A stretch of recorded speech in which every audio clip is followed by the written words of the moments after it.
Salomão apresentou a mulher sábia como edificadora do lar, presente de Deus, virtuosa e de valores incalculáveis, né? Única e admirável.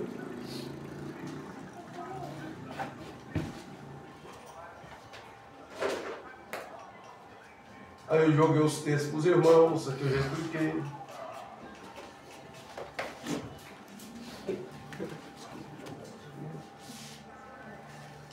Aí Salomão aqui, ó, mulher virtuosa, quem achará? O seu valor muito excede aos dos rubis. Ou seja, na visão de Salomão, a mulher virtuosa, que é a costela, o valor dela é maior do que o valor de rubi. O coração do seu marido está nela confiando. E ela nenhuma, ó, ela nenhuma fazenda faltará. Ela só lhe faz o bem e não o mal, todos os dias da sua vida. Este é o ápice do elogio de Salomão, a mulher sábia e virtuosa. O valor da mulher não é material, mas espiritual e moral, sendo fonte de confiança e bem do lar. Então, na visão de Salomão, a mulher virtuosa, o valor dela é muito mais do que os rubis. E olha que rubis é uma das pedras preciosas mais caras. Só que a mulher sábia, seu valor é muito mais. Aí Salomão, no livro de Cantares, ele elogia, né? Isso aqui é uma mensagem para a igreja que também aponta para a Sulamita. Mas a minha pomba aqui é diferente, tá? Das concubinas rainhas, ó. Mas a minha pomba, a minha imaculada é única. É a filha única da sua mãe. A mais querida daquela que deu à luz. As donzelas a virão e chamarão bem-aventurada. As rainhas concubinas a louvarão. Salomão aqui exalta a unicidade e o valor incomparável da mulher amada. Uma mulher que se distingue pela pureza da sabedoria se torna exemplo para outras mulheres, né? E de fato tem mulher que ela consegue ser exemplar naquilo que ela faz. E aqui Salomão ele consegue ter essa percepção no livro de Cantares, capítulo 6, embora na mensagem simbólica aponta para a igreja, mas a mulher aqui, ela consegue ser exemplo para outras mulheres. Ó, as donzelas virão e chamarão bem-aventurada, as rainhas e a concubina te louvarão. Ou seja, ela é exemplo para a virgem, ela é exemplo para a rainha, ela é exemplo para a concubina. Tem mulher que é exemplo, né? Tem mulher que ela é exemplo de um lar. Aí eu cheguei aqui, capítulo 2, o jardim no Éden, não é do Éden. Erramos muito porque falamos jardim do Éden, e há uma diferença. O jardim foi no Éden, o texto declara: e plantou o Senhor Deus um jardim no Éden. Deus plantou um jardim no Éden, do lado oriental, isto é, no lado leste da Baixa Mesopotâmia, e pôs ali o homem que tinha formado. Deus plantou um jardim no Éden. O Éden é um lugar. Dentro desse lugar, Deus plantou um jardim. Então esse jardim que foi plantado por Deus, Deus coloca o homem para cuidar dele. Aí a pergunta que não quer calar: onde é que localizava-se o jardim do Éden? É possível localizá-lo? Ele era espiritual? Não. O jardim do Éden não era espiritual. O homem, criado por Deus, ele tinha acesso. Havia uma árvore no jardim que Deus tirou ela, que é a árvore da vida. Porque o homem, se comesse da árvore da vida, ia dar ruim para a humanidade, né? O homem ia estar eternamente condenado em pecado.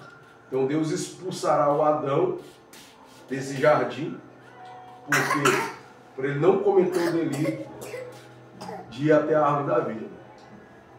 Aqui, ó, isso aqui é o mundo antigo, tá? É um mapa. Isso aqui quem colocou foi né? O reverendo pastor João Machado, ele já dorme no Senhor. Então ele colocava o Jardim do Éden dentro desse quadrado aqui. Aqui cortava-se o rio Tigre, né, o Eufrates, o mundo pé está aqui. Aqui, para quem não sabe, nós vamos ver isso tudo hoje, tá? Isso aqui, tudo, a geografia mudou. Acredita-se, segundo os estudiosos, uma das linhas que defendem sobre a geografia da Terra, que após o dilúvio a geografia mudou, tá? Gênesis 2, do 1 ao 14, descreve o Éden e 4 rios que saíam dele, né? Pison rodeia a terra de Avilá, onde há ouro, bidélio e pedra de ônix. Aqui tem um segredo de pregação. Então, como identificar o local do Jardim do Éden geograficamente falando? Hoje não existe, irmão.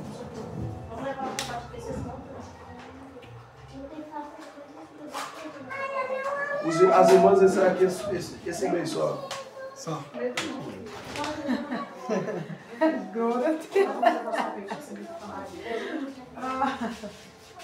Ó, esse é um dos nomes do rio, de um dos braços do rio que cortava o Éden. Pison rodeia a terra de Ávila, onde há ouro, bidélio, pedra, ônix. Ou seja, essa parte do rio aqui é onde havia riquezas. Aí nós temos uma outra extensão do rio, ele cortava, ó, descreve 4 rios que saíam do Éden. Rodeia a terra de Cush. Cush aqui, para quem não sabe, é Etiópia. É mesmo. Que hoje é África. O rio Tigre. Aqui está Hidekel ou Hidekel. Corre pelo oriente da Ásia, aonde se tornaria, né, Mesopotâmia. E o Eufrate, o mais conhecido. Ainda existe, os dois existem, né? Observação. O texto dá marcos geográficos. Mas, ó, o texto dá marcos geográficos reais, mas também antigos. E biográfico, né? Vou cortar até aqui se eu cortar. Vou mexer nesse trem aqui. Ó, e biográfico, nós identificamos com precisão, tá? Então, esses marcos geográficos aqui são reais, tá, irmãos? Ah, o Éden é espiritual. Só que o rio aqui, ó, corria aqui. Então o Éden não é só ligado, não é espiritual, não. Espiritual no que eu falo, invisível, tá? Ele existiu. Possíveis localizações. É impossível localizar, saber, seja na arqueologia, na teologia, aonde se localizava-se o Éden. É impossível, tá? Mas possíveis localizações, isso é. Alguns pesquisadores, na letra A, Mesopotâmia, atual Iraque. Deixa eu voltar aqui, ó. Quando eu coloco aqui, ó, aqui está o Iraque, irmão. Essa parte aqui, onde constitui-se o Iraque, Islã, Mesopotâmia. Região entre o Tigre e o Eufrates, terra entre os rios, Mesopotâmia. O Iraque é a mesma Babilônia? Não, a Mesopotâmia, Ur dos caldeus, é ligado, né? Mas não é Babilônia assim. Ó, região entre o Tigre e o Eufrates. Já que os dois rios ainda existem, com os mesmos nomes, muitos estudiosos localizam o Éden próximo ao Golfo Pérsico, no sul. Vai ser o meu irmão. Vai, pega pra mim aquela brinca lá em cima, as crianças, rapidinho, explica pra gente. Rápido. Lá do lado de lá. Aqui? É, pra ajudar lá no ensaio.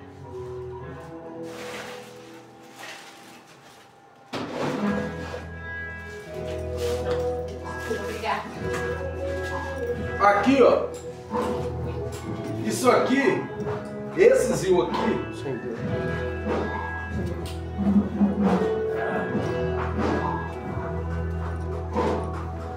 Golf Pass, é esse aqui, ó.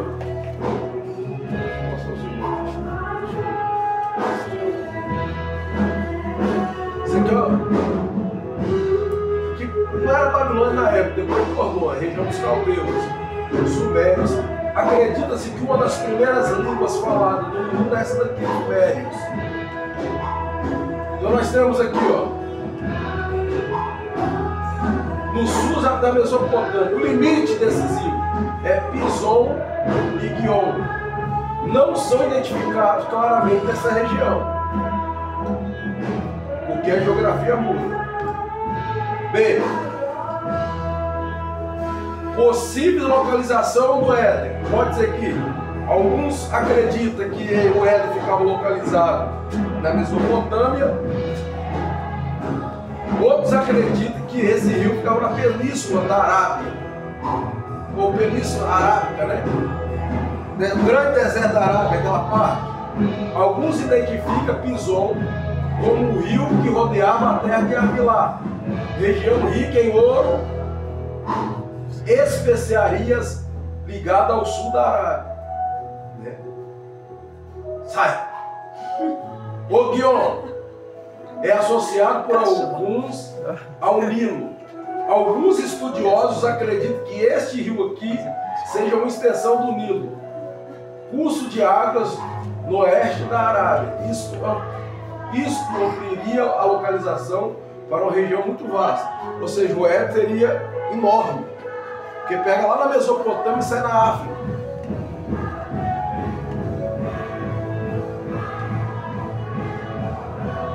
África. Alguns acreditam também, com sua localização, que esse Gion aqui é o Nilo. Teoria: Gion seria o Nilo que rodeia a terra de Cush, a Etiópia. Isso uniria a África ao Nilo com a Ásia, isso é, o rio Tigre. A Ásia é ligada. Como conciliar tudo, todos os rios fluindo de um mesmo lugar? A pergunta. Aí vem a hipótese. A hipótese que eles colocam, isso aqui não é afirmativa não, tá, irmão? Só estou dando a ideia para os irmãos entenderem que o Éden foi real. Muitos estudiosos defendem que após o dilúvio, a geografia mundial foi radicalmente alterada. Muitos estudiosos acreditam que após o dilúvio houve uma mudança, né, radical no relevo da Terra. Os nomes Tigre e Eufrates teriam sido preservados por descendentes de Noé, mas em novos cursos de rio, ou seja, seriam novos rios, ou seria o mesmo. Isso torna a identificação geográfica do Éden impossível com exatidão, pois o mundo antediluviano não é idêntico ao mundo atual. Então, quando a gente estuda o Éden fazendo pesquisa, não dá para localizar mesmo não. Existiu? Existiu. Mas se nós formos colocar em questão de território, seria muito grande, tá? Enorme.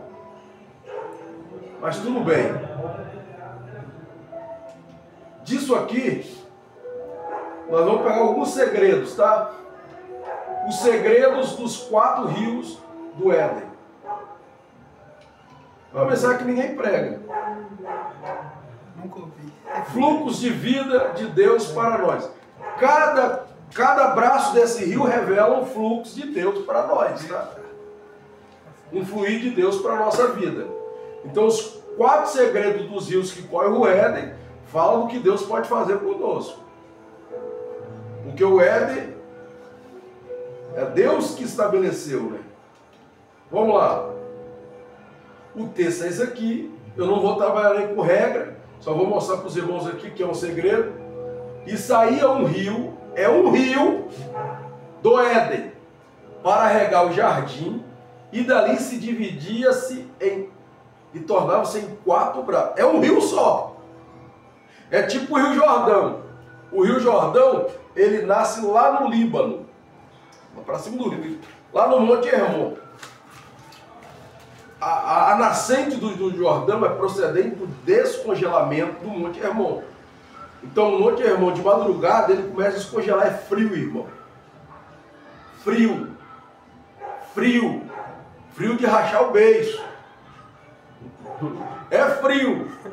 E as águas, ela vem numa velocidade, ela passa pelo lago do Rule, que já está caindo na Galileia. Quando ele chega na Galileia, ele entra formando o mar da Galileia, só que continua descendo. Não para, é o fluir de água. Aonde termina as águas do Jordão? Lá no monte, lá no Mar Morto, lá embaixo, no sul de Israel. Só que é um rio só, que vai formando braço para tudo quanto é lugar. Há desvio para ele.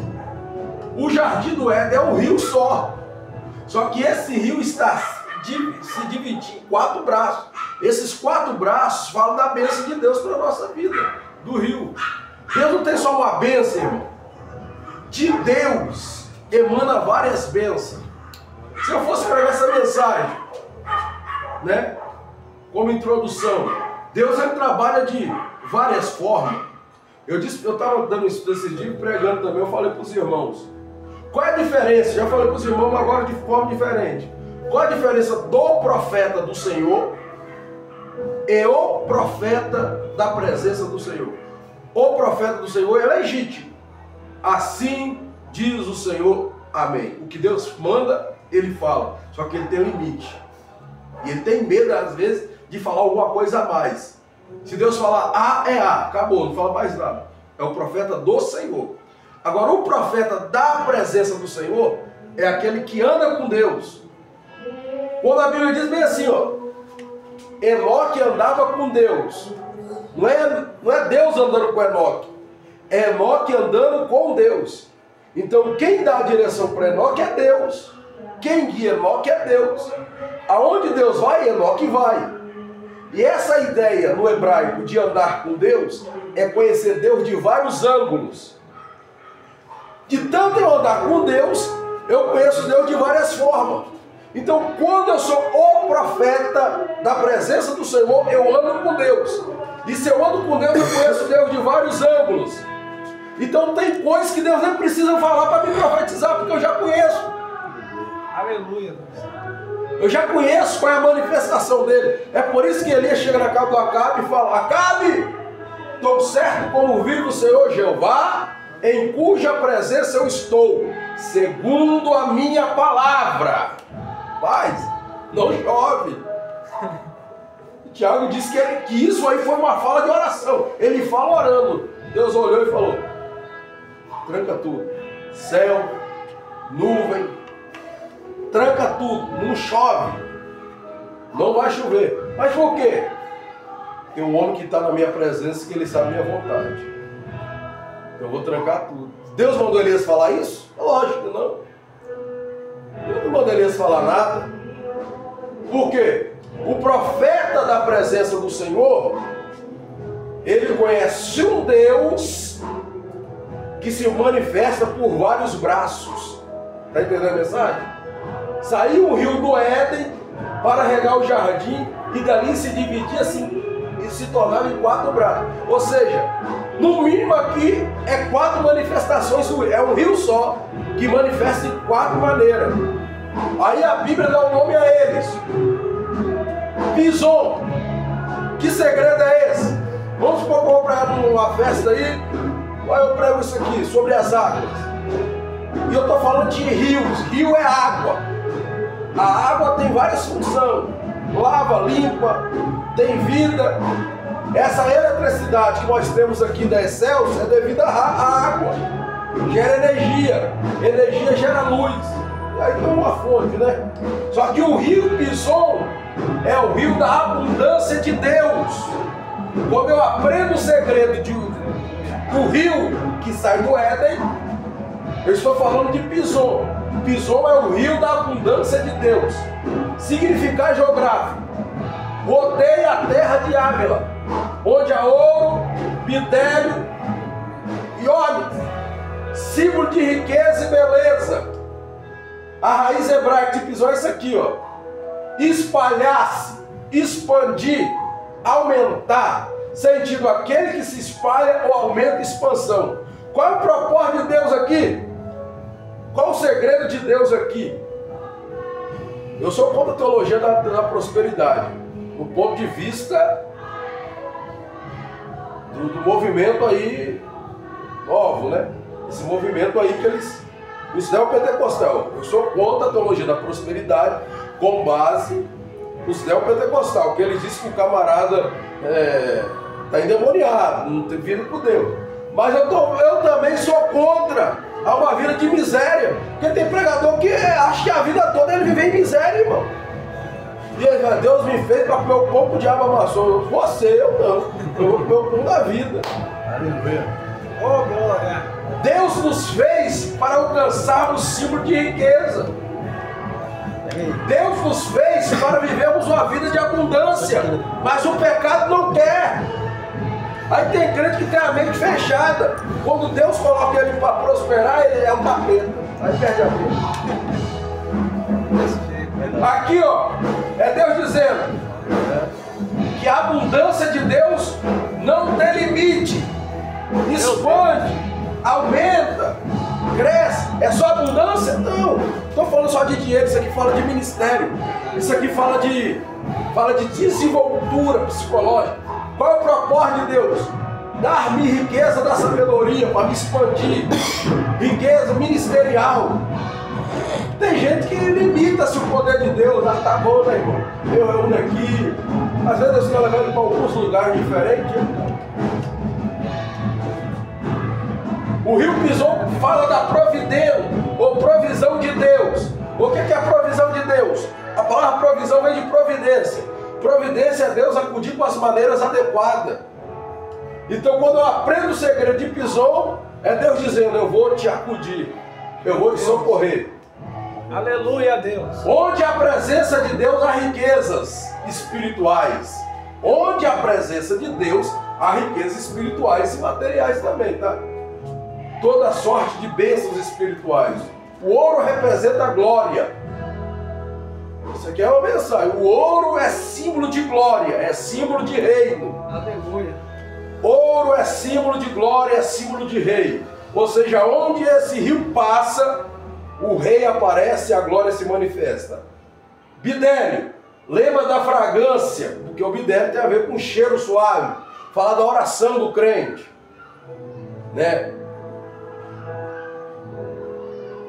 Se eu não me foge da memória, um dos elementos ligados ao maná era bidélio. E a pedra ônix aponta para a solidez.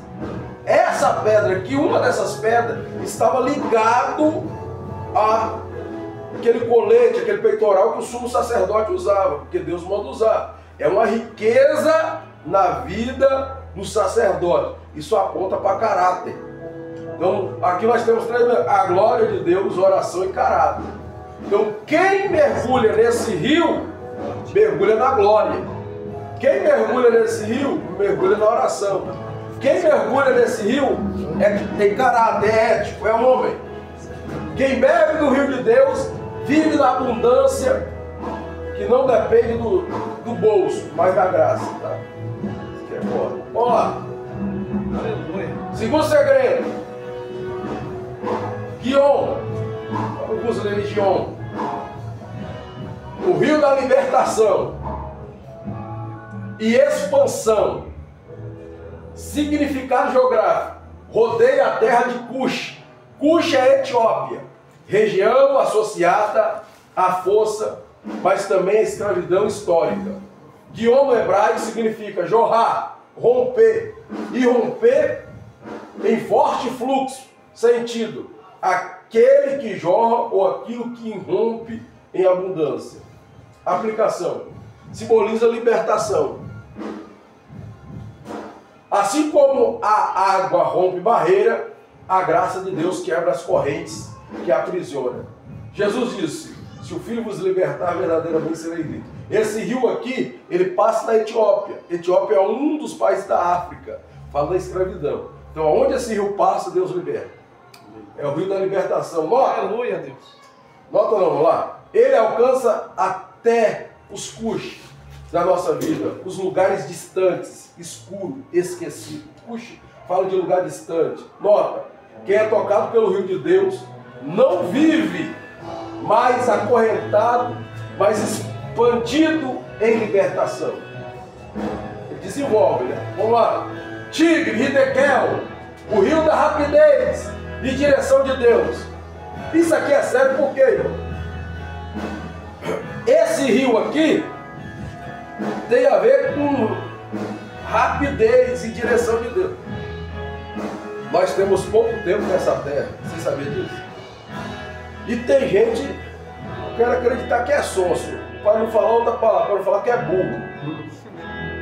Tem um pessoal sonso, tem uma chamada de Deus e fica prolongando isso. Nunca para estudar, que nem nós estamos fazendo aqui. Nunca para ter uma busca constante com Deus. E toda virada diante dele lá, Senhor, esse ano você é melhor. 2 dias depois, ele fala, isso está virado. Aí vem um dia, o primeiro dia, já esqueceu do que ele falou com Deus. Volta ao estado de zero. Deus nos chama para uma velocidade, porém na direção de Deus. Deus nos chama para atender o chamado. Meu irmão, nós temos pouco tempo. Esse dia eu tinha 18 anos. Vai chegando nos 40. O tempo passa rápido. É tempo de nós acordarmos para a realidade. É tempo de nós... Deus tem algo na minha vida, eu não vou perder mais tempo. Procrastinando, que fala, né? Eu não vou ficar, amanhã eu vou, amanhã eu faço, eu vou fazer isso. Sério isso aqui, tá? Eu escrevi um livro sobre isso aí, tá? A pessoa fica procrastinando. Amanhã eu vou estudar. Só que esse amanhã na vida do camarada a gente passou 3, 4, 5 anos. Esse rio daqui fala de rapidez e velocidade e direção de Deus. Rapidez é velocidade. Tem coisa que eu tenho que ter rapidez para fazer, irmão. Corre pelo oriente da Ásia. O rio Tigre é um rio rápido e impetuoso. A origem provavelmente é Acádio, né? Esse nome. Hidekel. Possivelmente ligado às palavras sumérias, rápido, afiado e veloz. É isso aqui que Deus quer. Rápido, veloz. O veloz aqui fala de águia. Rápido aqui fala de um atleta, sem perder ritmo.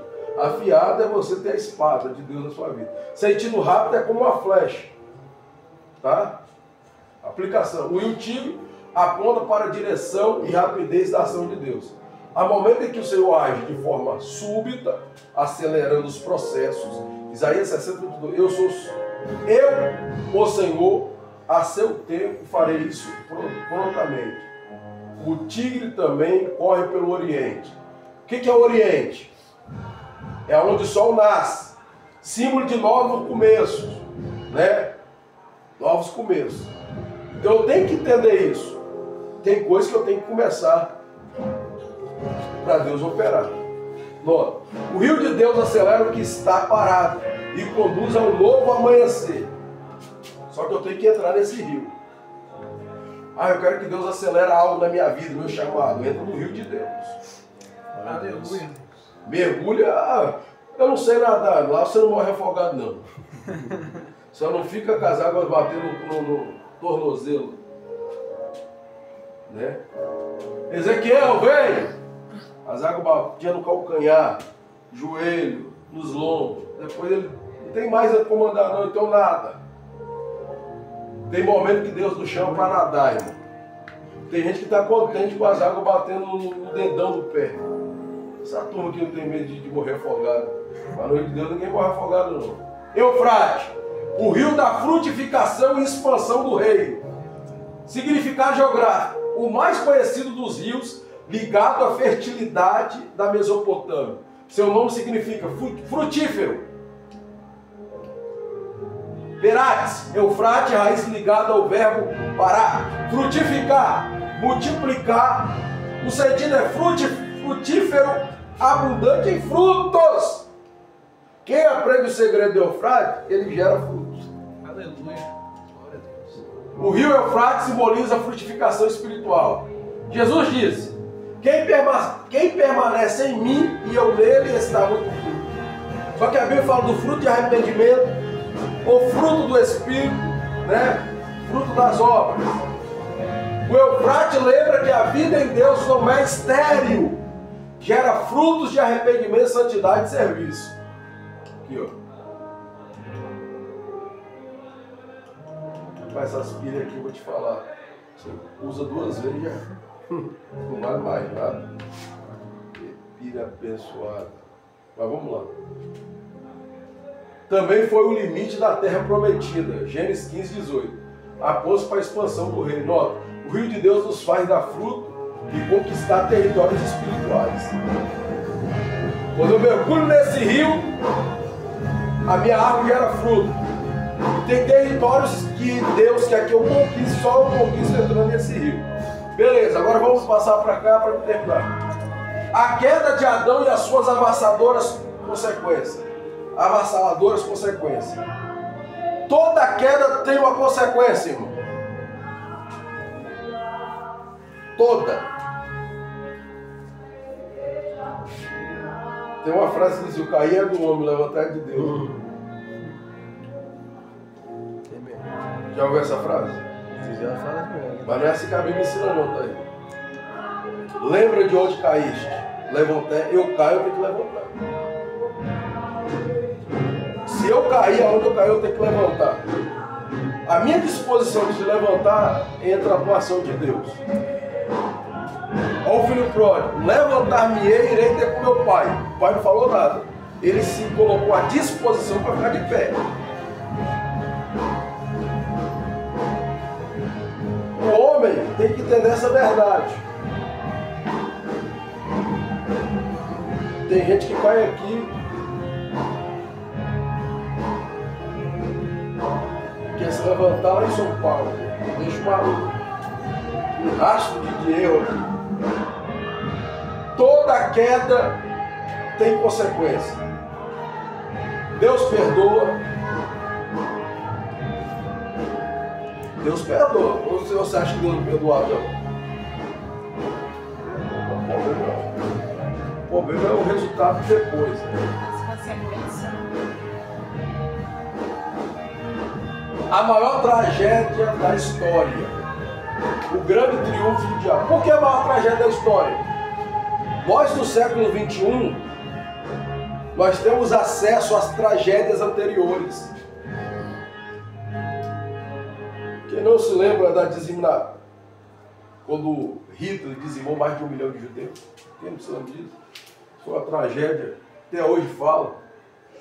Quem não se lembra quando a bomba, né, atômica caiu em Hiroshima, Nagasaki, até hoje tem resultado, pessoas nascem doentes lá. Isso é uma tragédia. Os psicopatas que entram em escola comete um cenário de assassinato, isso é tragédia. Porém, não foi a maior tragédia da história. Ele tem uma mensagem que a maior tragédia da história foi quando o pecado entrou na terra. O pecado entrou na terra foi porque o pecado era terrível. Aqui o grande triunfo do diabo. Por quê? Aqui Satanás ele triunfou sobre o homem por uns momentos, porque depois ia dar errado para ele. Em hebraico, queda é nefilar, desabar na terra, cair com estrondo no solo, curvar-se à perdição moral. Ministério, vida com Deus, demora. Hoje, acredito eu, de 10 a 15 anos, um homem tem uma moral, de um título de homem de Deus, Até que tem uns bagaçados aí, uns atribulados aí, que a turma dá moral a eles, mas não é isso tudo não. Mas um homem de Deus, no mínimo, é 15 anos para ter uma estrutura. É tijolinho por tijolinho, madrugada, coisa que você passa, toma friagem na cara, de monte, né? Fica sem comer, ora, demora, meu irmão. Para construir a vida com Deus é demorado. Mas para desabar, se a gente não vigiar 5 minutos, você perde coisas aí de 30, 40 anos. E a intenção do diabo é essa. É cair com estrondo. Tem homens de Deus que quando ele cai, ele não somente cai, gera um estrondo. Alguém fala, rapaz, fulano, é desabar isso aqui, ó. O grego de queda é ptos, ficar privado de poder e influência. Por mais que a gente queira ajudar o indivíduo caído, dependendo de onde ele caiu, a influência dele ele vai ter que mudar para outro lugar. Desmoronar causando males. Tem gente que cai e ele não somente cai, é efeito dominó. Um monte de gente cai com ele. Ele desmoronando, causando mal. Tem um monte de gente que está preso ao cara. Enfraquecer pouco a pouco. Isso aqui é o que? Pecado. O cara caiu e não confessa. E tem um monte de gente. Aí aconteceu isso aqui, ó. O pecado foi gerando enfraquecimento. Em Gênesis 5, 27, o homem vivia quase 1000 anos de idade. E o camarada quase 1000 anos aqui, com 500 anos aqui, o cara estava construindo uma arca, rapaz. Hoje ele estava com 40, você coloca ele dentro do carro aí, vai pra Bahia, tem que parar um monte de vezes e ai, irmão. Cãibra. Ele estava um meninão ainda, né? 500 anos não, estava trabalhando e pregando, com os quase 600 anos de idade. Só que o pecado vai diminuindo o tempo de vida do homem. O pecado fez o homem agora 120. O Salmo diz que é 70. Alguns chegam até 80. Se cuidando bem, vigiando, chega aos 80. Se passar os 80, já é cansado. Você vê que tem uns velhos que chegam aos 80 anos de ir embora logo. Eu dou para morrer. É o pecado, irmão. A queda de Adão trouxe consequências imagináveis ao próprio Adão. O próprio Adão e, consequentemente, a humanidade. Adão foi o primeiro homem a ver com os próprios olhos um ferrão da morte dentro da casa. O assassinato de Abel. Ele não convivia com a morte física. Adão, a Bíblia não revela para nós o período de tempo que ele vive uma comunhão com Deus, mas após o pecado, ele vai ter que conviver com a morte. Primeiro ele morreu espiritualmente, porque Deus disse, certamente, se comerem da árvore, está no meio do jardim da ciência, né? Da ciência do bem e do mal, certamente morrerá. Ele come e não morre, não cai babando. E tem gente que cai. Fisicamente ele está vivo, mas espiritualmente ele está morto. Porque aquela conexão de inocência, lógico que Jesus resgatou isso para nós, o pecado tira, irmão. Então tem uma turma aí que dá uma despertalhão com esse pecado. Segundo, Adão foi o primeiro homem a conviver com a tristeza, a angústia, o medo, o pânico, crises familiares, abandono. Isso aqui, ó, o pecado fez isso. Hoje, porque tem muita gente triste, essa angústia aqui, dependendo do nível, já vira, né? Depressão, medo. Tem gente que tem medo da sombra dele. Crise familiares, abandono. Isso é consequência do pecado. Mas Adão experimentou isso com os próprios olhos. A tragédia. Pela primeira vez nos anais da história, a morte entra. Eu vou falar sobre isso aqui, ó. A trágica morte de Abel. O próprio irmão matou seu irmão. 3 tipos de morte acionadas na terra. Após o pecado do homem, 3 mortes foi acionado. O gatilho da morte. A morte espiritual simples. O homem fala, come, bebe, vai para shopping, vai para isso. Mas espiritualmente ele está morto. Não consegue ter acesso ao desejo de Deus. Quantos crentes que não têm desejo de Deus? Está cantando, está pregando, está no culto. Meu irmão, ontem eu preguei na minha igreja. E a mensagem que eu preguei é para o crente sentir vontade de voar. Você vê que tem crente boiando. Verdade. Meu irmão, ontem eu preguei sobre Cristo vivo, né? Para Roma, para o mundo ele é defunto, mas para a igreja ele é vivo. Pregou uma mensagem sobre o Cristo vivo, os irmãos viajando. O que é isso? Morte espiritual. Está cantando, mas não tem vida. Porque nós estamos... Isso aqui não é só mundano, não. Dentro do seio do povo de Deus tem isso aqui, tá, irmão? E nós temos que tomar cuidado com essa morte espiritual aqui. Simples. Eu pregando, mas não ter Deus. Não sentir nada de Deus. Eu estou mais preocupado com a agenda do que com Deus. Hoje eu falo aí. Hoje ser pregador é status. O pessoal vai te dar perfume.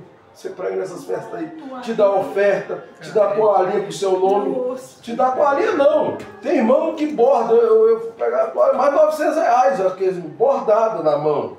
Meu nome, sobrenome, um monte de desenho. Eles dão isso. Aí o pregador se incomoda. Vou pregar essa mensagem mesmo. Nem busca a Deus com a mensagem que Deus quer palestrar. Não, nem estudei, você estuda mais não. Aí já sabe a mensagem que vai dar certo. Até porque festa de igreja você não precisa ter muita coisa não. O pessoal está querendo... A plateia, elas vão mais para sentir do que para ouvir. Verdade. Faz o teste pregando para você ver, pregando em festa. Fala bem assim, Rafa. Eliseu subiu na figueira. E para ver. Você vai os irmãos dando glória. Aleluia! Eliseu subiu na figueira. Tem gente que nem fica prestando atenção no que você fala. Verdade. Sabia? Eliseu.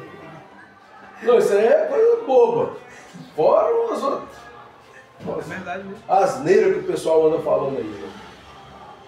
A morte espiritual. Nós convivemos com ela. Convivemos. Irmão, quando você está vivendo uma vida de oração na prática, de jejum, você percebe que o seu sentimento espiritual fica mais aguçado. Você fica mais sensível. Você ouve Deus falar, você chora, você fica mais... Agora nós estamos vivendo um contexto, uma morte espiritual. Meu Deus. Isso aqui só a palavra de Deus que ressuscita também uma morte espiritual, tá, irmão? Segundo, é a morte física do homem. O homem, ele nasce 2 vezes para morrer uma. Quem nasceu uma vez, morre 2. Você sabe disso, né? O homem nasce 2 vezes. A primeira, do ventre da mãe. A segunda, nasce procedente do Espírito e da Palavra. É um novo nascimento. Que não tem nada a ver com o batismo nas águas, tá? Vou falar logo. Fui batizado nas águas, nasci de novo. Não. O batismo nas águas é você dizendo publicamente que você não vai fazer mais aquilo que você fazia. Que você agora se arrependeu dos seus pecados, publicamente. Agora o nascer de novo é nascer com base no Espírito e na Palavra. O que é isso? O Espírito de Deus habita em mim e como prova disso eu não vou abrir mão da Palavra de Deus na minha vida. E é a segundo nascimento. Agora, se o homem nasce só uma vez, morre 2, fisicamente. E vai morrer espiritualmente. Essa morte espiritualmente aqui, essa morte espiritual eterna, é o camarada ensaiando no coral do ai, ai, ai. É inferno. Não tem chance não? A chance está aqui. A oportunidade está em vida. Reconhecer primeiro que o Senhor é Deus e não existe outro. E aceitar Jesus como único e suficiente Salvador. Todos os homens teve a oportunidade de salvação. Todos que morreram.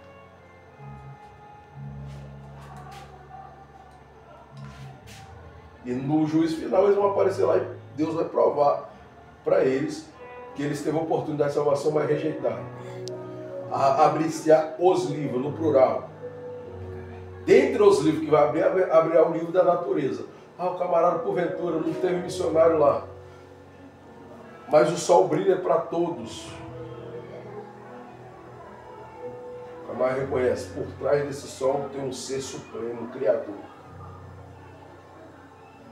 Que eu vou reverenciá-lo. Não é essa estátua, né? Fica registrado esse livro, tá? E o livro da vida. Isso aqui, ó. O primeiro destino dos homens sem Deus após a morte física, o inferno.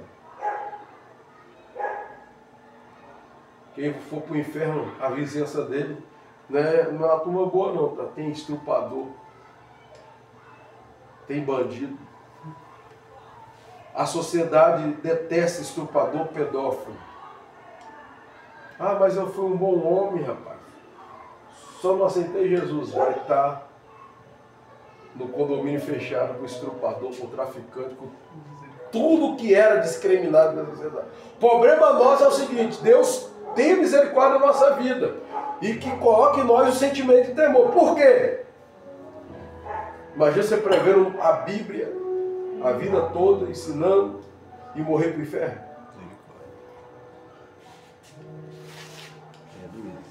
O inferno é esse aqui, o caminho que me leva para o inferno.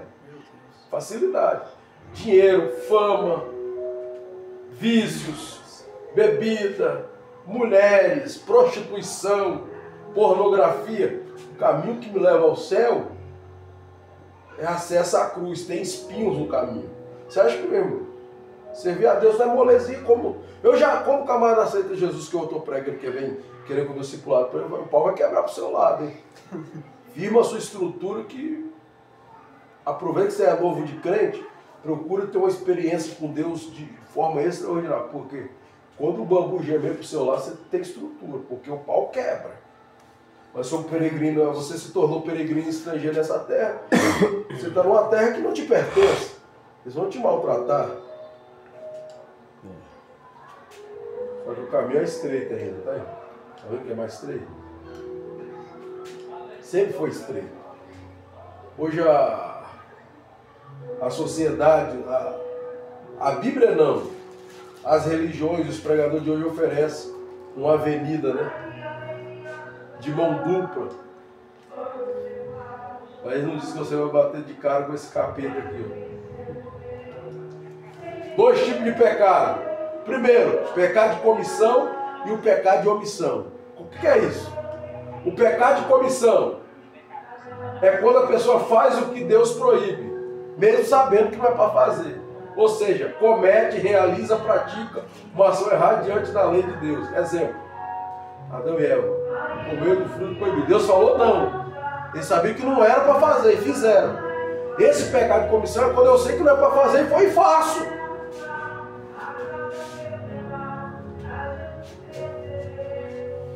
O escritor aos Hebreus, ele é bem estreito nesse pecado aqui.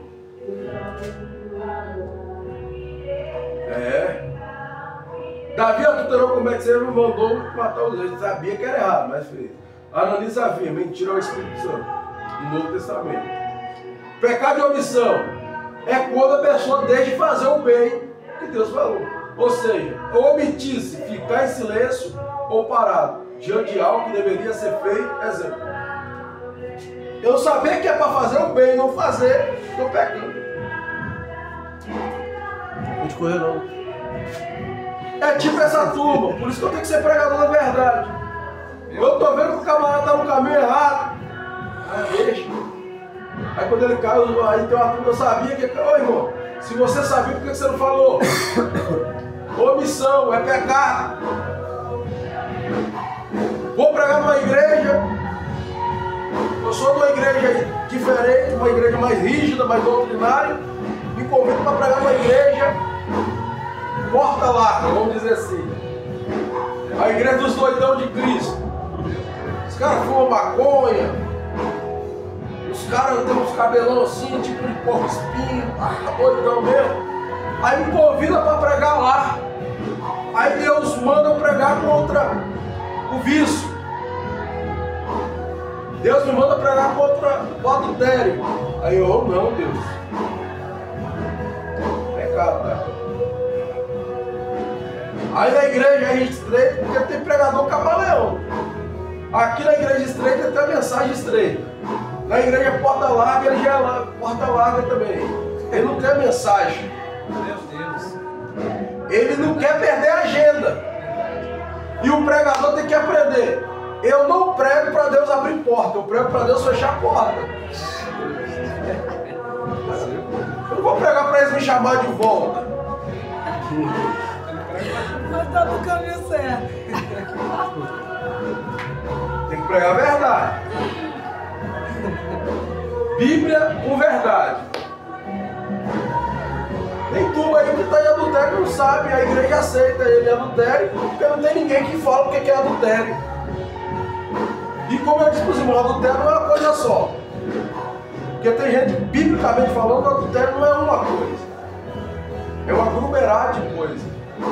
Ah, o irmão casado, ou o irmão ou a irmã casada, caiu em adultério. Porque o adultério acontece com pessoas casadas. Quem é solteiro é fornicação. Se o adúltero continuar na prática, o adultério se torna, ele vira adúltero, na prática. É tipo um camarada da igreja que não é casado, regulamentado certinho. Ele é adúltero. Ele é adúltero. Ah, mas não pode falar isso não pode? Divorciado, Tô amaziado. Tô amaziado aí, não sou casado. Hoje tem igreja que aceita, né? O pessoal tem o seu motivo. Mas, aí o camarada sabe da verdade. E biblicamente falando, uma das doutrinas mais pesadas da Bíblia é a doutrina do casamento. É melhor ficar casado. Faz de tudo, irmão. Quem está casado, perdoa. Descarrega a bala. Quem é divorciado e casado de novo é considerado como adulto, não é? Biblicamente é. Na Bíblia. Nem pra onde correr, não. É a doutrina estranha, biblicamente é. Porque a Bíblia abre mão para divorciar, não abre mão para o segundo casamento. Nenhum texto do Novo Testamento, nem no Velho Testamento, há vertente para o segundo casamento. Não tem esse. Fala claro. Oséias, pega uma mulher da prostituição, casa-se com ela. A mulher aprontava, porque aquilo ali não é figurado, não, é literário. Tá mudando, já tá achando que é normal. Só que é estranho. Mas tem igrejas aí que eles bom, estou falando da Bíblia, estou aqui para defender o que a Bíblia fala. A Bíblia estreita esse assunto. A gente pode querer ter argumento. A Bíblia diz a não ser por causa de prostituição. Divórcio, segundo casamento. Aí que pega. Agora quem está casado vai ficar separado, vai aguentar ficar solteiro? Difícil. Capítulo 19 de Mateus. Discípulo novo Jesus falando, bom é que o homem fique só se fazer lucro, né? Sabe o que eu estou ouvindo aí dos divorciados aí? Que a Bíblia fala que é melhor que case, o homem case, que a Bíblia fala que Deus não quer que o homem vive só, né? Não tem uma passagem da Bíblia? Não, mas isso é bom que o homem não viva isso só. É pro jovem, isso aí é para quem nunca foi Então, casado. estão usando isso aí, melhor que não fique só antes. Isso é para quem Estão não é usando esse termo casado. agora aí, pô. Só pra quem é solteiro. Agora, é Sim, mas eles estão estreito. usando. É uma coisa estreita. Agora, biblicamente não abre parente, mas eu posso colocar o indivíduo no inferno? Eu não. Com a Bíblia eu posso julgar, mas não posso condenar. Porque o julgamento, nós, igreja, podemos dar, com base na Escritura. Agora, condenar, não. Julgar, tá errado. Mas foi igual uma vez eu te fiz uma pergunta, lembra? Na sua concepção, você acha que... Eu te perguntei isso, você acha Na que... minha concepção é uma coisa, agora na concepção da Bíblia é totalmente diferente. Mas nós temos que estar ligados em um, que é a palavra. Então não tem como a gente estar em dois Porque é isso pensamentos. aí, Tipo tem assim, como. se a Bíblia é pra gente... Eu, no meu ponto de Bíblia, vista, a pé da Bíblia. eu vou falar uma coisa, mas quando a gente estuda a Bíblia, eu conversei com um amigo meu, ele disse, você casou de novo, ele falou, não, pra mim a doutrina mais pesada da Bíblia é isso. E é, meu irmão, não tem. Não tem. Só que o pior de tudo é que nós estamos vivenciando uma geração assim, tá muito... Onde o índice de separação tem se aumentado muito. Muito, muito. Aonde pessoas que eram presbíteros estão subindo de cargo, já está no segundo casamento, terceiro casamento, né? Aí tá um negocinho que às vezes você tá ali, você sabe qual é a verdade. É por causa disso aqui, ó, porque ninguém fala. Mas aí se você falar, pronto, você vai ser um perseguido, Hoje você não vai ser mostra massacrado. uma igreja, que o pastor chega, irmãos, hoje eu vou falar sobre casamento, a teologia do casamento, do perdão. Eu estou escrevendo um livro para ajudar muita gente, porque eu vou fazer 17 anos de casado.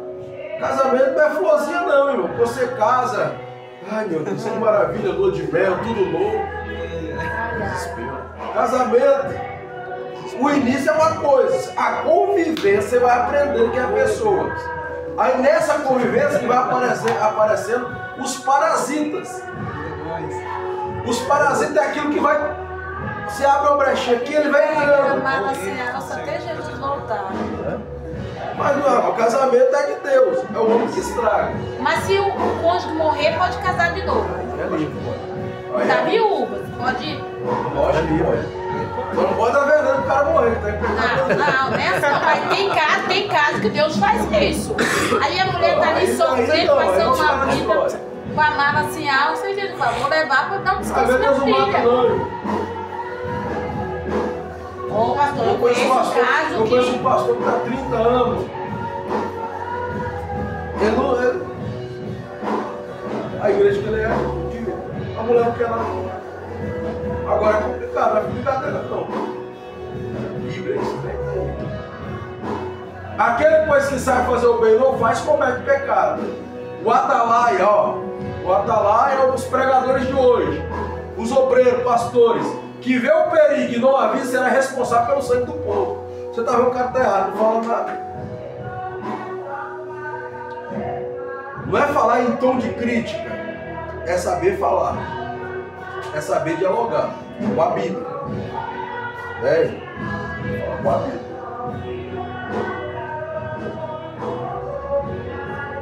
Então esse aqui eu termino aqui, aí eu vou falar sobre, mesmo o homem caído, Deus não abre mão dele, tá aí? Deus é bom demais. Ô pastor, o senhor acredita? Você até falou um pouquinho aqui sobre Davi, né, que ele cai ali com a Betseba. Eu acredito que ele já estava caído. Eu não acredito que ele só caiu depois que aconteceu com a Betseba. Por quê? Para você cair, a queda não é do dia para o outro. Então eu acredito que Davi foi. O texto diz que era para ele estar na guerra. Só que sim. Era quando os reis iam para a guerra. O problema de Davi foi a ocupação. Ele não tinha nada ocupado. A mente de Davi ficou vazia. Isso aí que é o perigo. No momento que ele descobriu. E ele como rei, ele tinha várias mulheres. Mas ele não era um rei, ele era um servo de Deus. Aí ele já estava tribulado, a mente dele já tribulada. Mas eu tenho na minha condição que ele já estava caído. Tipo assim, eu acho que... Aqui, irmão, aqui é, pai. Olha bem. A pergunta de Deus ao homem após o pecado. O pecado tira o homem da posição que Deus o colocou. Adão está no Éden. Ele vive nu, no estado de inocência. Está nu, mas não tem maldade. Não tem a percepção de pecado. Porque o pecado até não existia. O pecado, quando vem, tirou Adão da posição que Deus o colocou. É isso que o pecado faz. Por que Deus grita para nós não pecar? Porque o prejudicado é nós, Deus não é. Porque quando nós pecamos, Deus continua na posição dele, mas nós que vamos nos afastando de Deus. A princípio, o pecado envergonha. Depois, o pecado faz o homem se esconder de Deus. E folhas de figueiras que representam os próprios recursos humanos. O que é isso?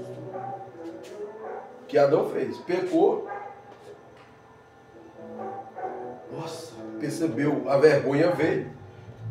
Ele confecciona, cria, fabrica. Era inteligente, folhas. Mas não ia durar para sempre. Isso aqui é recurso humano. É quando a pessoa quer, o seu jeitinho, resolver o seu problema. Não dá, tem como não. O segredo é recorrer a Deus. Eu falei para os irmãos um tempo atrás que Deus vai matar um animal, o primeiro animal que morre que é para Jesus, que representa Jesus, que vai cobrir a nudez do casal. Mas eu coloquei aqui, ó. A santidade, quando você vive uma vida de santidade, a santidade tem o poder de excluir o pecado. Não sei se os irmãos já experimentou viver uma vida de constante consagração a Deus. A sua vida com Deus muda. Literalmente. A sua sensibilidade espiritual, a sua convicção acerca da sua salvação aumenta. A ponto que você começa a olhar para o sistema desse mundo e não agradar dele. Porque você está envolvido com o céu, com Deus, com esses mistérios gloriosos de Deus, a terra torna-se insignificativa para você. Por quê? A santidade faz você ter uma percepção muito além do que os olhos naturais podem ver. Isso é a santidade. Você vive uma vida de separação, de consagração, purificando a mente, meditando de dia e de noite a palavra, louvor, hino, coisas que glorificam a Deus. O pecado ele é excluído pela santidade. Mas o pecado também possui poder de exclusão. Ele, caso o pecado é capaz de excluir todo e qualquer processo de santidade. O homem santo de Deus. Você cometer pecado, você já começa a perceber. Olha esses irmãozinhos, meu irmão, que era de glória a Deus, de aleluia. Quando ele começa a aprontar. Quando ele começa a aprontar, pode perceber. Fica tudo mururu. Puxinho. Verdade, da parte disso aí. Você vê que esses irmãos que oravam para monte, quando eles começam a aprontar, você não acha mais ele. Porque o pecado tem o poder, né, de excluir a santidade. O homem santo de Deus. Terrível. É o que aconteceu com Adão. Porque o pecado, irmão, o pecado é terrível. O pecado só faz nós perder. Por isso que eu disse um tempo atrás para os irmãos, a gente tem que odiar, ter raiva do pecado. Pecado, qualquer classe de pecado. E pecado não é uma coisa só. Pelo menos quando eu fiz o mestrado de teologia, a Bíblia colocou 15 listas, chegou aos quase 19 listas de pecado. Só que não é 19 pontos de pecado, é listas. Cada lista tem 30, 40 tipos de pecado. Eu preciso conhecer o pecado e esquivar dele. Por isso que o crente ele tem que evitar entrar em problema, irmão. Finja de sonso. Faz que nem Davi, baba. Os caras estão doidos. Deixa que te chame de louco. Mas que você não caia em pecado. Eu estava pregando, o pastor estava ensinando pra gente. Às vezes, camarada, esses pregadores do século XXI, eles são vaidosos e são presos a fácil pro diabo. Qualquer coisa que o diabo dá, eles pegam. Aí tem pregador que ama ser elogiado, irmão. Aí tem os pregadores que semblante dele, a aparência dele não é agradável. Aí tem alguém que, irmão, você é um gatinho, você é bonito. Ele acredita na lábia do diabo. E quando ele olha no espelho, ele mesmo fala para ele, eu não sou tudo isso. Só que o diabo está querendo criar essa situação para pegar o cara. Para pegar o cara. Então vai ter que tomar cuidado. O diabo tem meio.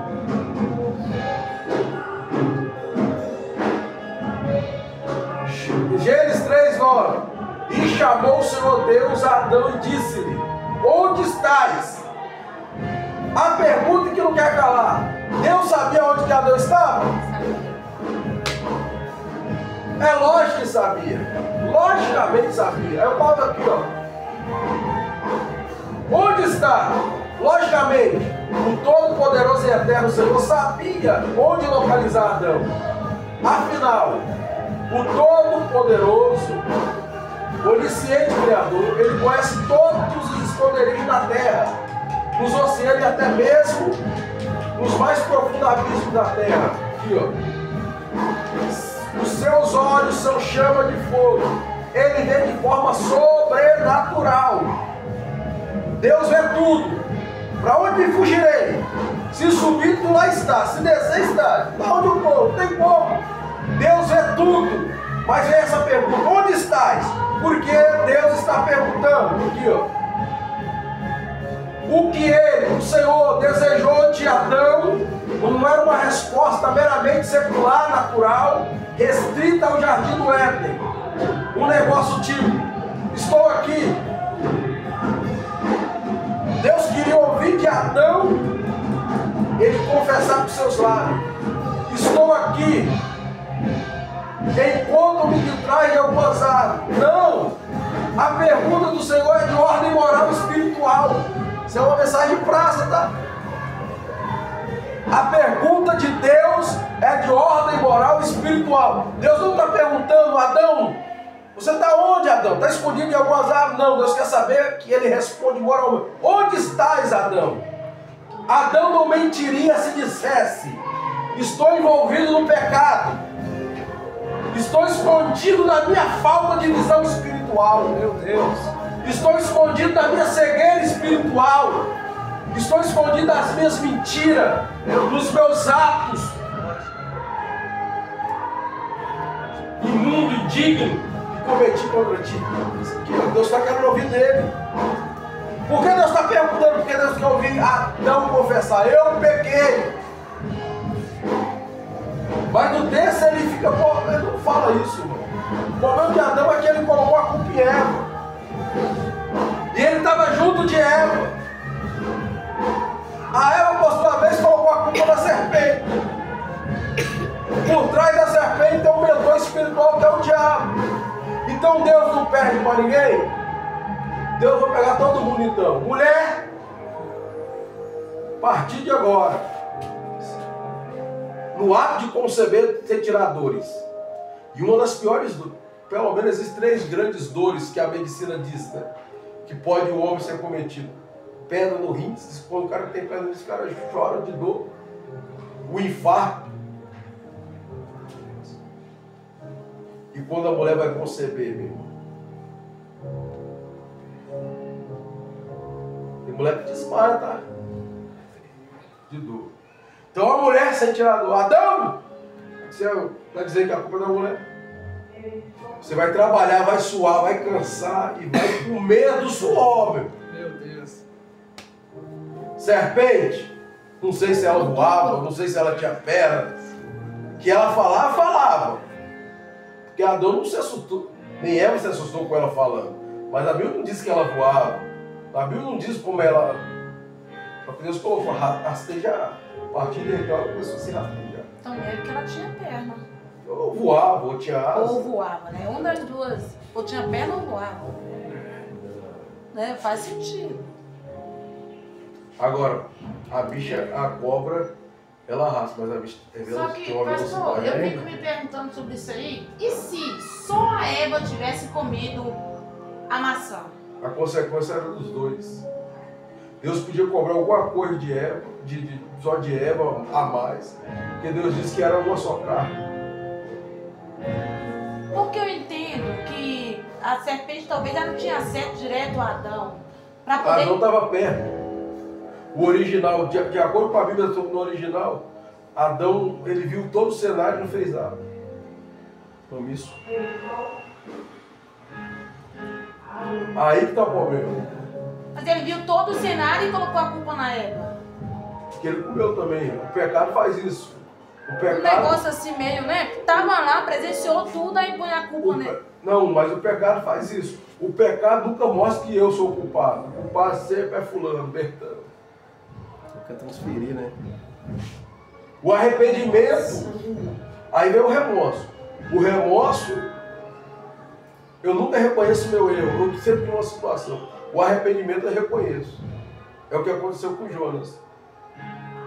O culpado sou eu lancei no mar, que vai resolver o problema. Jonas errou, mas ele está dizendo o culpado sou eu. É isso que Deus quer ouvir, quem deve sou eu.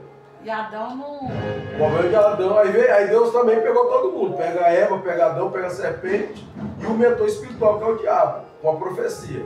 Da semente da mulher, nascerá um, que é aí nunca.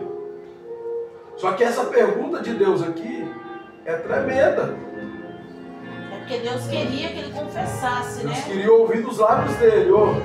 A Bíblia Sagrada é o livro das perguntas e respostas. Existe nas Sagradas Escrituras as perguntas de Deus para com o homem. Vamos ver essa pergunta de Deus aqui. E disse o Senhor. Deus está perguntando, onde estás, Adão? É Deus perguntando. Agora tem outra pergunta de Deus. E disse o Senhor a Caim, onde está Abel, o teu irmão? Ele já sabia o que tinha acontecido. A pergunta é moral também. E ele disse, não sei. Sou eu o guardião do meu irmão? Ainda foi acusado, né? Ele mentiu aqui, ó. Arrogante, hein? Aí vem a controvérsia de Caim. Um dos significados hebraicos do nome de Caim é isso aqui, ó. Entoar um canto fúnebre. Ou lamentar, no sentido de só reclamar. Eu conheço o crente Caim só se eu chegar perto dele. Entoar um canto fúnebre. Tudo ele chora. Tudo ele reclama. E não é fora não, estou falando gente. Quando eu estou no altar, tem gente que já quer murmurar perto de mim. Oh, glória! Sangue de Jesus tem poder. Já para cortar o caboclo. Você vai pregar num lugar aí, os irmãos vêm. Tem lugar que você não pode nem visitar. Tem amigo, ô irmão da Mar, vem aqui visitar. A gente já quer falar do problema dos outros. E eu, como pregador, isso vai me atrapalhar. Vai que um dia Deus me leva a pregar lá e eu não sei de nada. Deus vai me usar. Agora eu vou saber das coisas, não é Deus. É como um monte de gente está fazendo isso. Controvérsia de Caim. Isso aqui é errado. Primeiro, não foi aceito. Porque Deus olhou para o caráter dele. Deus não somente rejeitou a oferta, mas rejeitou a ele. Tem gente, irmão, que diante de Deus não aceita ele. Porque tem gente que tem uma aparência enganosa. Tem gente que perto de Abel, perto de Adão, perto de todo mundo, ele é uma coisa. Mas Deus conhece o homem puro. Ele não foi aceito. Porque Deus olhou para o coração dele. Sua oferta não foi aceita. Ele não quis aprender, porque o único que podia ensinar ele a ofertar, Abel. Ele preferiu matar aquele que tinha para ensinar para ele do que aprender. É um monte de gente. Meu Deus. Que em vez de querer aprender, quer matar. Fica com inveja. O irmão lá tem muita coisa, eu não tenho nada, vou atropelar. Porque você acha que não tem não? Essa controvérsia de Caim aqui, a síndrome no nosso dia.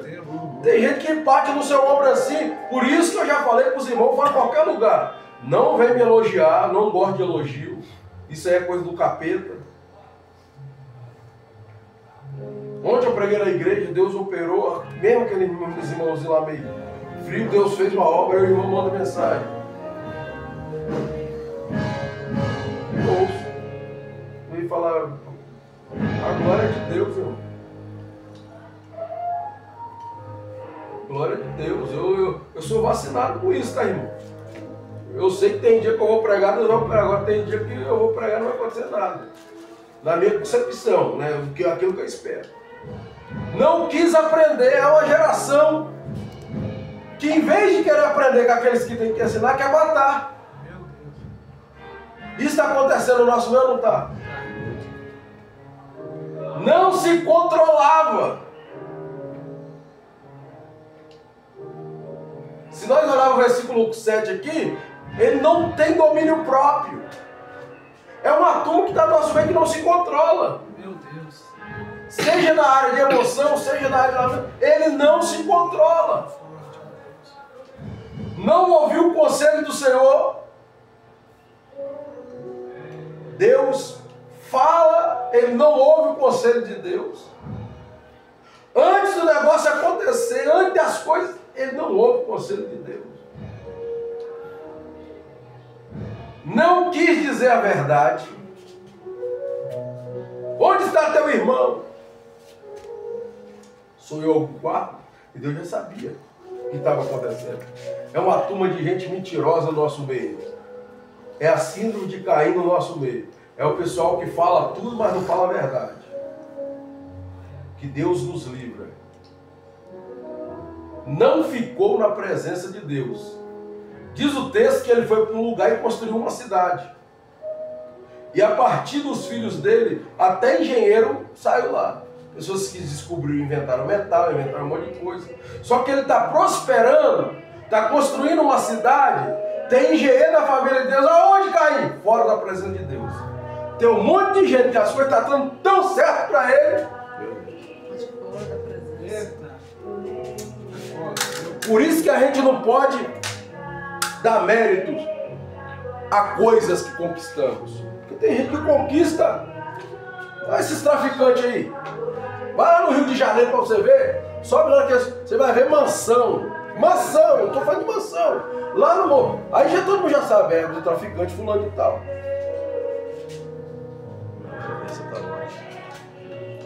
Carro, casa bonita, dinheiro, empresa não define nada na minha vida. O que define na minha vida é a presença de Deus. Agora tem gente que está conquistando fora da presença. Tem gente que vive fora da presença. Sim. Isso aqui eu estou dando uma pincelada, mas isso aqui é profundo. Outra pergunta de Deus, isso aqui, ó. Perguntou-lhe, pois, como te chama? É Deus perguntando, hein? Embora que o texto, esse texto aqui, não aparece o nome de Deus ali. Aparece um varão. Não aparece Deus. Quem vai falar isso é Oséias, que ele encontrou-se com Deus. Mas o texto aqui diz que o Jacó está tendo um encontro com o varão. O que é isso? Ele vai passar por uma rota que era o seu irmão Esaú. Tem 20 anos atrás que ele traz o pensamento: o dia que eu encontrar com meu irmão haverá briga, ele vai me matar ou eu mato ele. Só que o território que ele vai passar é território de Esaú. Ele manda mensageiro falar: o seu irmão queria passar lá. O Esaú fala: fala para o meu irmão Jacó que eu estou indo ao seu encontro, eu e mais 400 homens. Quando os mensageiros chegarem e falaram isso para Jacó, Jacó temeu, ficou com medo, ele ora. No capítulo 32, até antes, ele nunca havia orado. Você vê que aquele negócio lá é uma vergonha dele com Deus. Se me der pão, se forem comigo pelo caminho, eu voltarei aqui. Se não der, eu não volto. É um negócio ele deu, não é oração. Aqui no 32, aparece ele orando pela primeira vez, de forma nítida. Porque Esaú está vindo ao seu encontro, está com medo de morrer. Então ele divide a sua família em duas bandas e fica só. Ele entra num lugar chamado Val, não é Vale, Val de Jabó. É um lugar de leito de água, onde se atravessa a pé. Quando ele está num lugar, numa região chamada, aparece um varão. Na mente de Jacó, é um dos guerreiros de Esaú. Ele, 400 eu não consigo pegar não, na espada, mais um eu caio, eu arrebento. E está inocente, ele está lutando. É em noite escura, ele não vê, guerreia para cá. Na luta, Jacó ele é ferido. Está escrito no texto. Ele toma uma espadada na coxa, ele vai caindo. Só que o dia está amanhecendo quando ele toma essa espadada. É a noite toda lutando, irmão. Quando ele está caindo, ele consegue ver o seio e ele percebe que não é um dos Esaú, de Esaú. Ele percebe que é um ser sobrenatural. Ele gruda, né? Ele segura. Meio ferido, ele agarra. Me abençoe. E o varão dizia, me solte. Eu não se soltarei se não me abençoar. Porque já percebe que é diferente. Me abençoe. Aí você vira para ele e fala, como te chama? Ou seja, qual é o teu nome? Jacó. Jacó. Aqui ele está sendo verdadeiro, porque um dia ele enganou seu pai, se fingindo de Esaú, né? Agora Deus pergunta, qual é o teu nome? O nome na Bíblia revela caráter, personalidade. Deus não está Deus está disposto para mudar o caráter e a personalidade de Jacó. Mas Deus pergunta, qual é o teu nome? A pergunta não é simplesmente, vou perguntar, é uma pergunta moral. Meu nome é Jacó. Meu nome é Jacó. Eu sou enganador. Então Deus muda o nome dele para Israel. Outra pergunta de Deus. E perguntou-lhe o Senhor, o que é isso que tem nas mãos? Respondeu um bordão. E ele respondeu com verdade. O que você tem nas mãos? Eu tenho isso aqui, um bordão, um cajado. Nota, para Moisés era simplesmente um bordão. Insignificativo. Mas para Deus era uma ferramenta para abrir o mar. Então quando Deus pergunta, não é simplesmente uma perguntinha. O que você tem nas mãos, Moisés? Não é simplesmente, Moisés está respondendo um bordão. Não é simplesmente um bordão. O que você tem nas mãos é uma ferramenta. Porque esse bordão, Deus usou fazendo maravilha, meu. Você vê que ali vira uma serpente. Tornou-se uma serpente. Ele pega pela cauda, tornou-se novamente em um cajado. Ele vai diante dos magos. Os magos também, dos seus primeiros ali. Os magos, a gente fala, o diabo não tem poder. Mas os magos fez virar um monte de coisa, virar serpente também. Só que o cajado de Moisés virou uma serpente, o mago devorou a deles. Eles foram falar um monte de coisa. Quando chegou a um certo ponto que eles viram, o faraó, dá para nós mais não. Isso aí é coisa de Deus. Tem coisa que até macumbeiro faz. Agora tem coisa que é só Deus que faz. Então aqui, ó, esse bordão aqui é ferramenta. Que mostra que o cajado não era pequeno. É Deus usando as coisas pequenas. Coisas insignificantes. Zacarias 4:10. Porque quem despreza os dias das coisas pequenas? Isso aqui é uma pregação, tá, irmão? Quem despreza os dias das coisas pequenas? Pois esse será vindo prumo nas mãos de Zorobabel. É o dia que Deus muda. Outra pergunta de Deus. Ali entrou numa caverna onde passou a noite. E eis que lhe veio a palavra do Senhor dizendo: que fazes aqui, Elias? Tem lugar que nós estamos que Deus não quer que estamos. É lógico que a caverna aqui vai ser um diferencial. Mas Deus não queria Elias nessa caverna, não. Elias, após ser alimentado pelo anjo, caminhou 40 noites e entrou numa caverna. E o Senhor vem e pergunta a ele: o que faz aqui, Elias? Essa pergunta é reveladora. Porque Deus quer saber de Elias não só onde ele está dentro da caverna, mas espiritualmente. Aí Elias, porque Elias está cheio de lamento, só eu fiquei. E o Senhor sabe que eu tenho muito zelo pelo Senhor. Sai!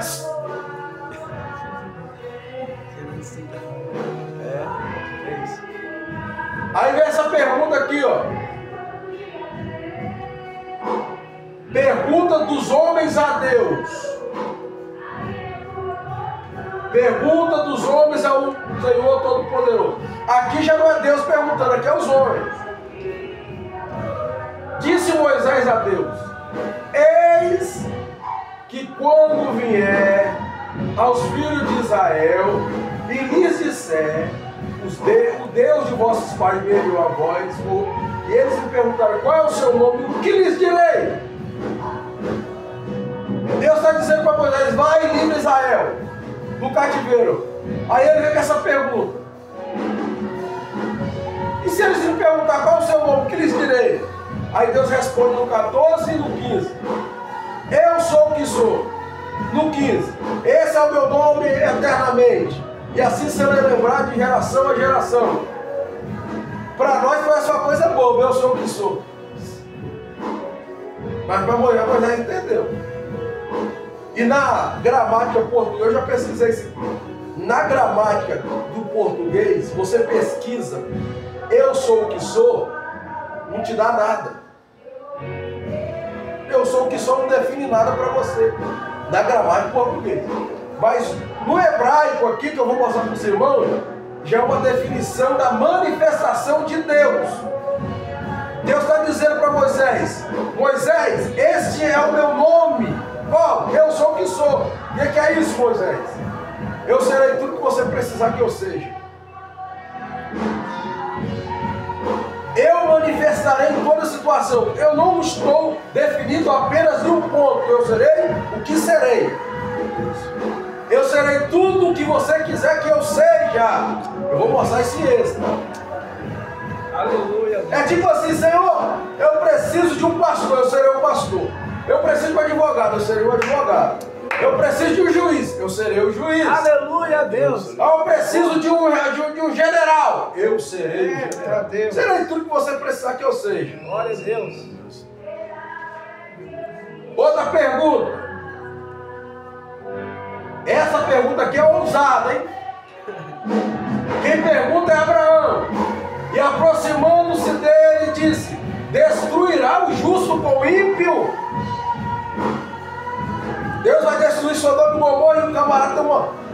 Isso aqui é ousadia. Deus disse: se tiver, não tem justo lá não. Se tiver 50, não destrua.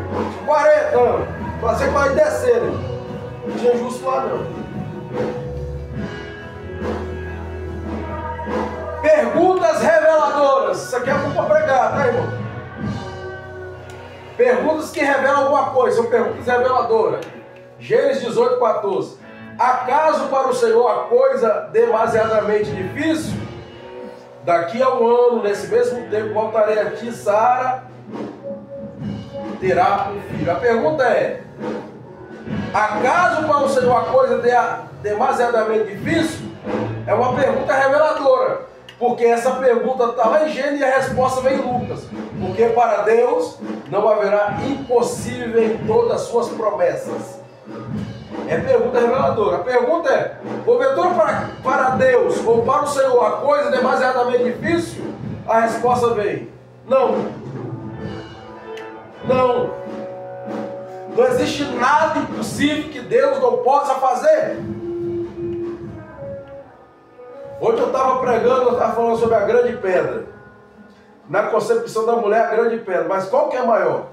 A grande pedra ou o grande terremoto? Para coisa grande, Deus sempre se manifesta como maior do que aquilo, irmão.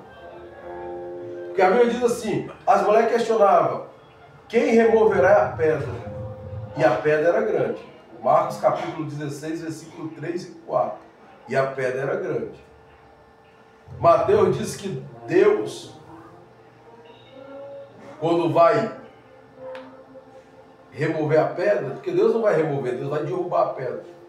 Houve um grande terremoto. Por que não diz que só houve um terremoto mais grande? Porque maior do que a pedra é o terremoto de Deus. Sempre que tiver coisa grande, Deus se manifesta com coisas maiores do que aquilo que é grande. Glória a Deus, é forte. Ah, nossa, irmão, essa porta grande está difícil de abrir. Não existe, não. Deus cria uma situação maior para abrir aquela porta grande. Porque Deus sempre é maior do que aquilo que a gente achamos que é grande. Sabia disso? É impossível, com essa legislação hoje no Brasil, a gente enriquecer. Deus fala, vou te fazer rico. Toda vez que Deus faz um cristão rico, não é para ele. É para o próximo, sabe? Biblicamente falando.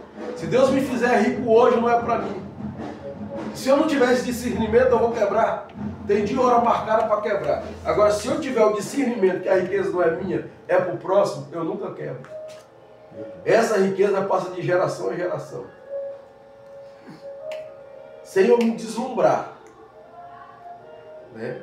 Porque tem gente que fica rico, já vira funk, tipo esses funkeiros, né? Que ostentar cordão de ouro. Verdade.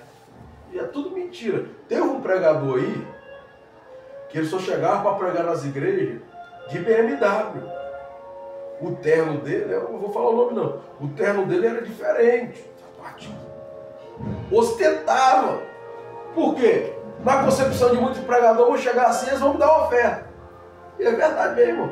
Tem igreja, se você chegar com um carrão, eles te dão uma oferta extraordinária.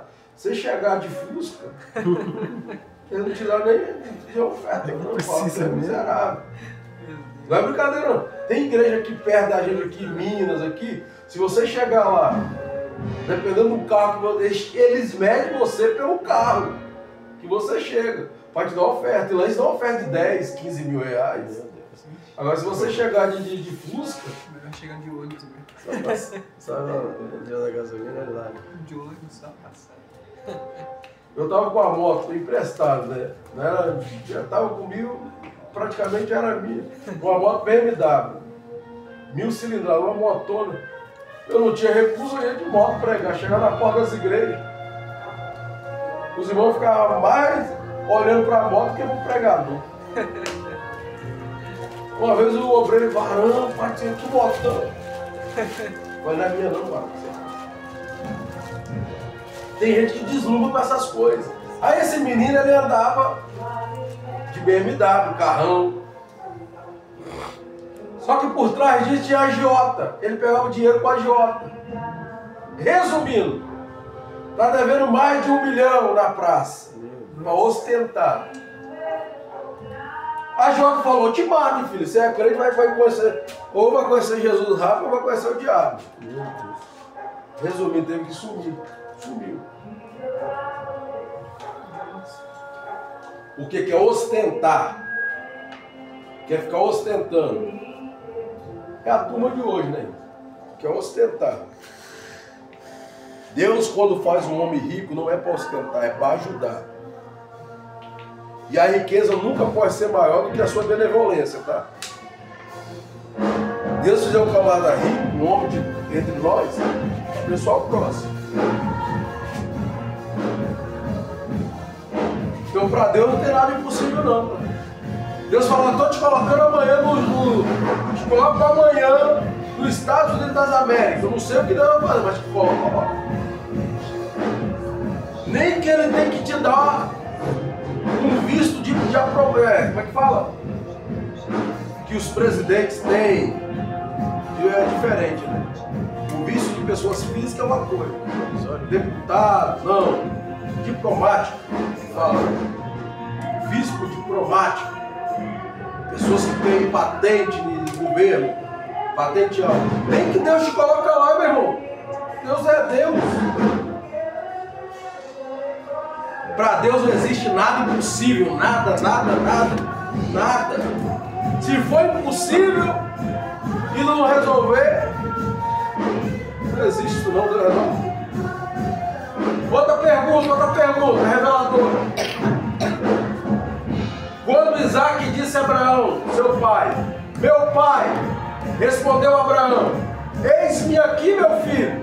Perguntou-lhe Isaac, eis o fogo, a lenha, mas onde está o cordeiro para o holocausto? É uma pergunta reveladora. Ele está perguntando, papai, aqui tem fogo. Só que Isaac não garantiu não. Tem quase 25 anos de idade. Papai, aqui tem fogo. tem lenha, tem todo instrumento para o sacrifício. Mas aonde está o cordeiro? A resposta vem aqui, ó. É reveladora.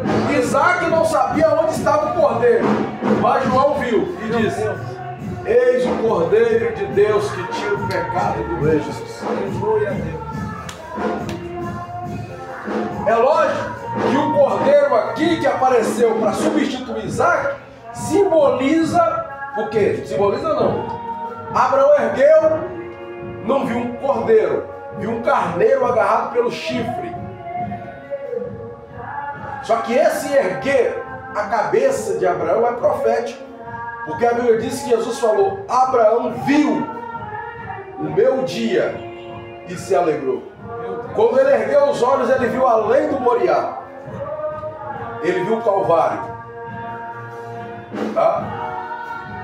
Ele viu esse cenário aqui. Eis o Cordeiro de Deus que tira o pecado do mundo. Isso aqui é bom para essa oração. Outra pergunta reveladora. Perguntou Manoá, que é o pai de Sansão, ao anjo do Senhor: qual é o teu nome? Para que quando se cumprir tua palavra te honremos. Respondeu-lhe o anjo do Senhor e lhe disse: por que pergunta assim pelo meu nome, que é maravilhoso? Qual é o nome do anjo maravilhoso? A resposta é aqui, ó. Porque o menino nos nasceu e o filho se nos deu, o governo está sobre os seus ombros, e o seu nome será maravilhoso, conselheiro, Deus forte, Pai da eternidade, príncipe da paz. Qual é o teu nome? Maravilhoso. Então isso aqui não é qualquer anjo. Isso aqui é o maravilhoso. Isso aqui é mistério, tá, irmão? Porque um menino nos nasceu e um filho se nos deu. As duas naturezas de Jesus.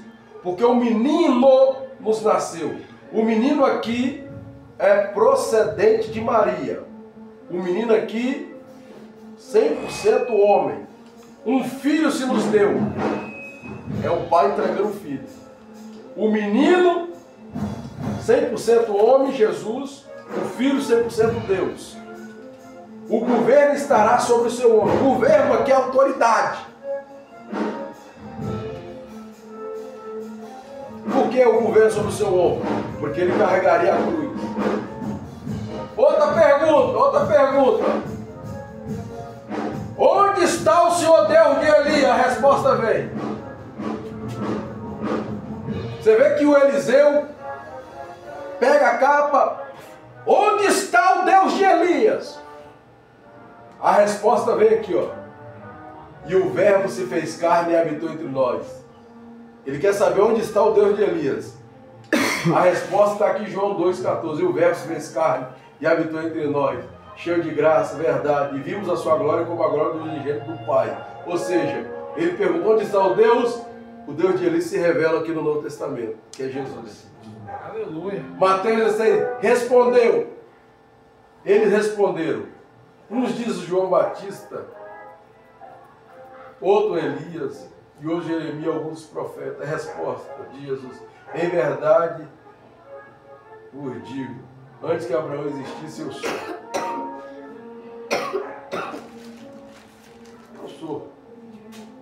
Eu sou. O pessoal está dizendo que sou Elias, está dizendo que sou Jeremias. Antes que Abraão existisse, eu sou. Isso aqui é uma das respostas. Semana que vem nós continuamos, irmão. Deus abençoe os irmãos. É as perguntas, tá? Dos homens a Deus. Vai ter os